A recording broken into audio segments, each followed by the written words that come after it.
আসসালামু আলাইকুম ওয়া রাহমাতুল্লাহি ওয়া বারাকাতুহু। আশা করি এবার শোনা যাবে, হ্যাঁ? দেখো তো শোনা যায় কিনা? আগে সবাই কমেন্টস করো, এরপরে শুরু করি আলোচনা।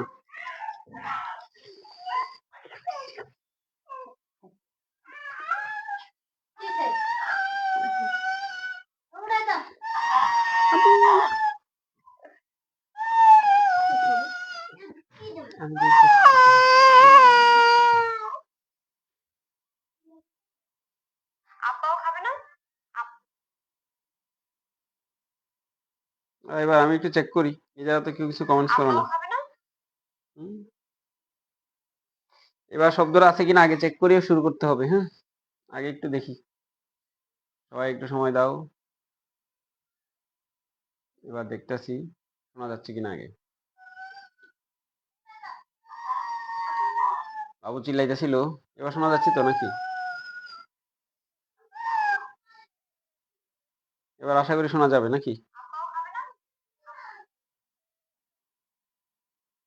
এবার শোনা যায়? হুম। হুম। এবার এবার শোনা যাচ্ছে না? এবার শুরু করতে পারি। এবার শব্দটা আছে কিনা আগে চেক করিয়ে শুরু করতে হবে, হ্যাঁ?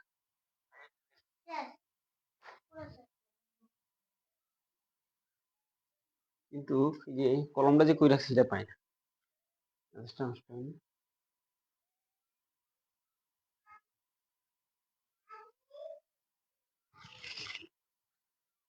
তাহলে আমি একটু বলছিলাম বেসিক কিছু আলোচনা আগে করব, তারপরে যাব। হুম? এবার তো শোনা যায় আশা করি। নিজে চেক করলাম, সময় গেছে। এবার একটু মনোযোগ দিয়ে বসবো, থাকবো।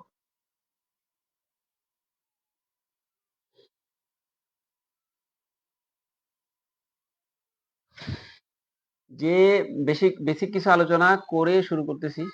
আমার যে সমীকরণে কোনো প্রতিষ্ঠানে সম্পদ দায় মালিকানা সত্ত্ব প্রদর্শন করা হয় তাই হিসাব সমীকরণ।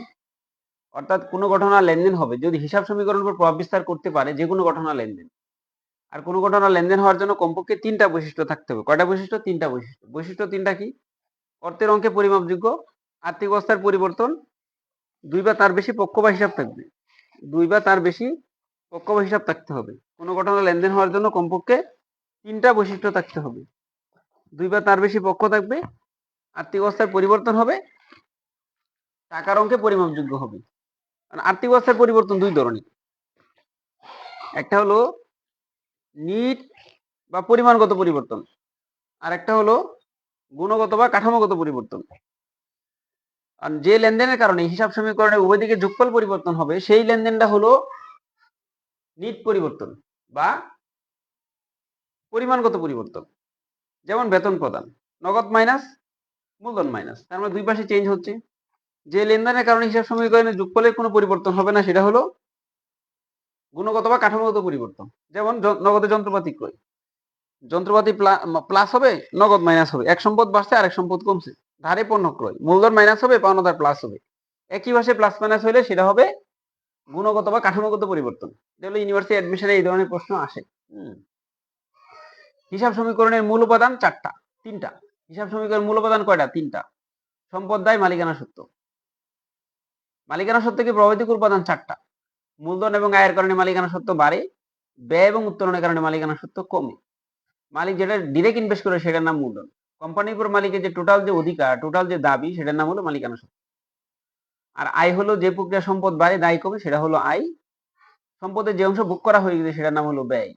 উত্তোলন হলো মালিক কোম্পানিতে সুবিধা দিলে মূলধন, মালিক যে কোনো ধরনের সুবিধা কোম্পানিতে নিলে সেটা হলো উত্তোলন। যেমন ইনকাম ট্যাক্স, এটা হলো মালিকের ব্যক্তিগত ইনকামের উপর ট্যাক্স, সেটা যদি কোম্পানি বহন করে, আয়কর দেওয়া মানে কোম্পানি দিছে বুঝতে হবে এবং সেটা উত্তোলন হিসেবে গণ্য হবে। জীবন বীমা, এটা কর্মচারী কোম্পানির সবার জীবন বীমা না, মালিকের জীবন বীমা, সেই জন্য এটা উত্তোলন। এবং এক মালিকানা অঙ্কের মধ্যে এই বিষয়গুলো থাকবে।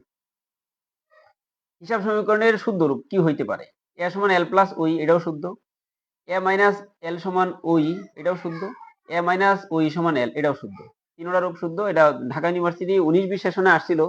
হিসাব সমীকরণের কোন রূপটা শুদ্ধ? একটা শুদ্ধ দিছিল, বাকি সবগুলো অশুদ্ধ।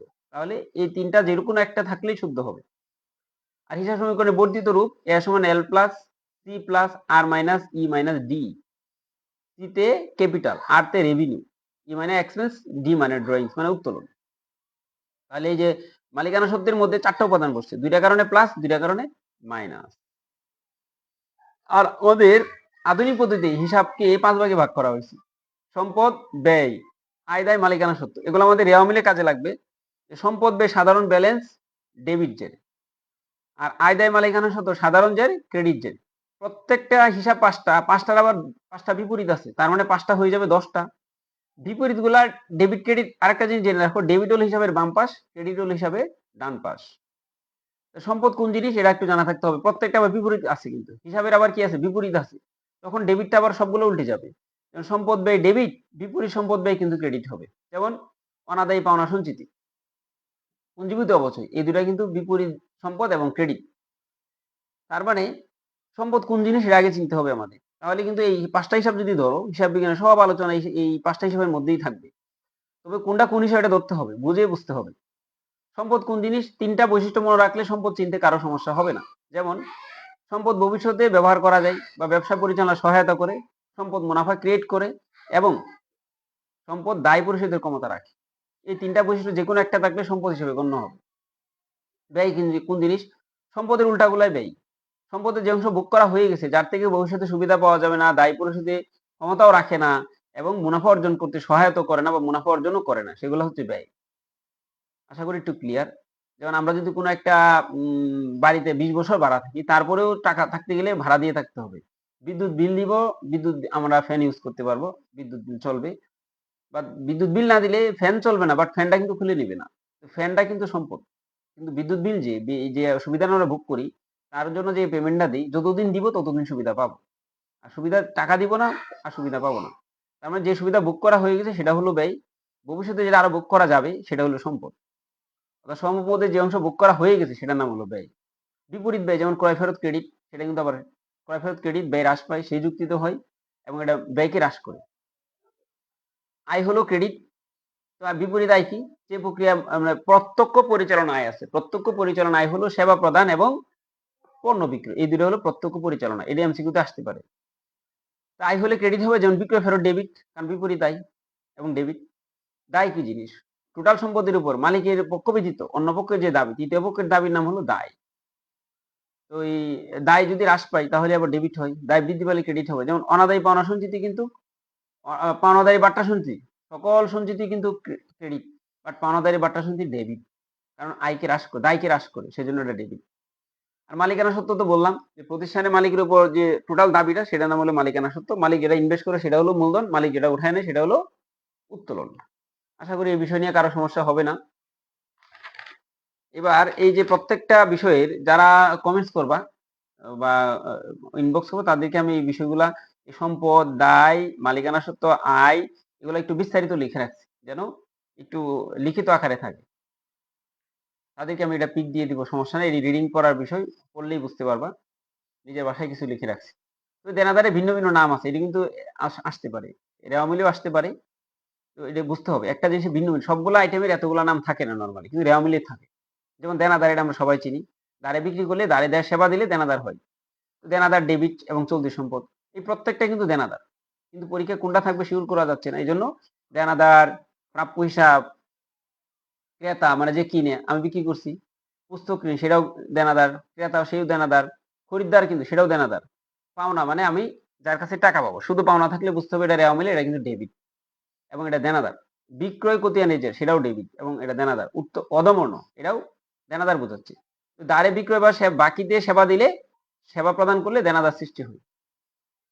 আর পাওনাদারের ভিন্ন ভিন্ন নাম আছে, যেমন পাওনাদার, প্রদেয় হিসাব, বিক্রেতা এবং সরবরাহকারী। দেনা, ক্রয় করতে নিজের, উত্তমর্ণ, দাঁড়ে ক্রয় করলে পাওনাদার সৃষ্টি হয়। এই বিষয়গুলো একটু মনে রাখতে হবে। হ্যাঁ, তো বাট্টার একটা বিষয় আছে, বাট্টা নিয়ে বারবার স্টুডেন্টরা ঝামেলা করে। বাট্টা প্রধানত দুই প্রকার, একটা কারবারি বাট্টা আর একটা নগদ বাট্টা। কারবারি বাট্টা আর এক নাম হলো ব্যবসায়িক বাট্টা।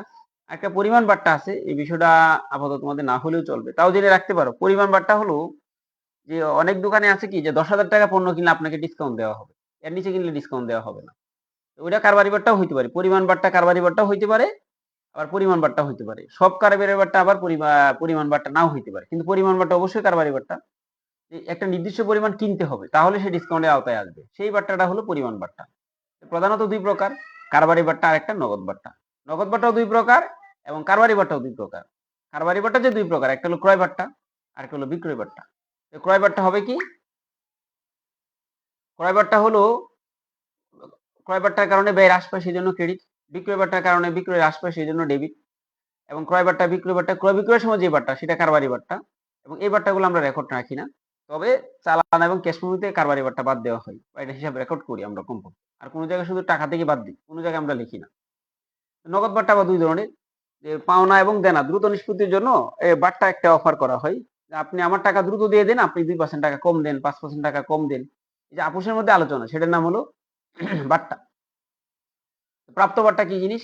পাওনাদার থেকে টাকা পাওয়ার সময়, পাওনাদারকে টাকা পরিশোধের সময় যে পরিমাণ টাকা কম দিব সেটার নাম হলো প্রাপ্ত বাট্টা। প্রাপ্ত বাট্টা আমার জন্য আয় হয়, সেই জন্য ক্রেডিট। প্রাপ্ত বাট্টা জাবেদা হলো পাওনাদার ডেবিট, প্রাপ্ত বাট্টা ক্রেডিট। প্রাপ্ত বাট্টা আয়, সেই জন্য ক্রেডিট। দায় কমছে সেই জন্য ডেবিট। পাওনাদার কি জিনিস এটা কিন্তু মনে রাখতেই, পাওনাদার নিয়েও স্টুডেন্টরা বলতে পারে পাওনাদার কি জিনিস। যার কাছ থেকে বাকিতে পণ্য কিনলাম সে তো আমার কাছে টাকা পাবে, সেটার নাম হলো প্রাপ্তবাট্টা, পাওনাদার। তার কাছ থেকে টাকা, তাকে টাকা দেওয়ার সময় আমি যে পরিমাণ টাকা কম দেবো সেটা হলো প্রাপ্তবাট্টা, এবং সেটা আমার জন্য আয়, সেজন্য ক্রেডিট। আর প্রদত্ত বাট্টা দেনাদার হইতে টাকা পরিশোধের সময়, দেনাদার থেকে টাকা পাওয়ার সময় বা টাকা আদায়ের সময় যে পরিমাণ টাকা আমি ছাড় দিই, কম আমি দেই বা আমি কম পাই, দেনাদার থেকে টাকা পাওয়ার সময় আমি যে পরিমাণ টাকা কম পাই সেটার নাম হলো প্রদত্ত বাট্টা। প্রদত্ত বাট্টা আমার জন্য ব্যয়, সেজন্য ডেবিট। আর প্রদত্ত বাট্টা জাবেদা হলো প্রদত্ত বাট্টা ডেবিট, দেনাদার ক্রেডিট। এবং জাবেদা কিন্তু আগে ভালো করে জানতে হবে, 5টা হিসাবের মধ্যে জাবেদা আবদ্ধ। এই যে আমি এই 2 পৃষ্ঠা জাবেদা লিখে রাখছি। কোন একটা স্টুডেন্ট এই পর্যন্ত একটা করলে সে আরেকটা করতে পারে না, খুবই ক্রিটিক্যাল জাবেদা। এই জায়গায় মনে হয় কমপক্ষে 35টা, আমি লিখছি 31টা, কিন্তু আরো 10টা অতিরিক্ত আছে, 40টা আইটেম 1 নম্বরে, আর 2 নম্বর জাবেদা আরো আছে প্রায় 30টার আইটেম। এই জাবেদাগুলো যারা করবা, জাবেদা নিয়ে তোমাদের আর কোনদিন আটকাবা না। জাবেদাগুলো আগে ভালো করে জানতে হবে। এটা কারো আগ্রহ লাগলে আমি ইনবক্স করলে আমি দিব। এটা অলরেডি আমি যারা পড়ে তাদেরকে অলরেডি পড়ানো হয়ে গেছে। এবার আসি এই যে হিসাব সমীকরণটা।